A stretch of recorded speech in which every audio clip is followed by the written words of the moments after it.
Hello అందరికీ. శ్రీశైలంలో traffic మాత్రం అసలు ఫుల్ ఉంది.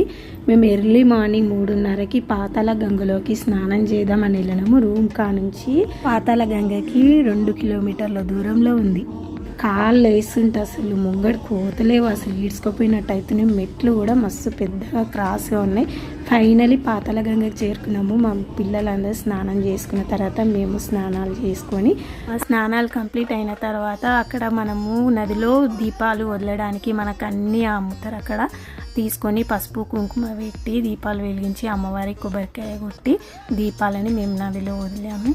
వదిలిన తర్వాత అసలు ఆ నీళ్ళపైన అయితే మంకురు పొగలాక ఎట్లా పోతుందంటే అట్లా పోతుంది. అసలు మస్తు అనిపించింది. ఇంకే ఫైనలీ రెడీ అయ్యి ఇక్కడ తులసి అమ్మ కోట ఉంది. కోట దగ్గర దీపాలు వెలిగించి ప్రదక్షిణాలు చేసుకొని గుడికి బయలుదేరినాము. గుడి దగ్గర కూడా 361 ఒత్తులు వెలిగించి ఫైనలీ దర్శనం చేసుకున్నాము.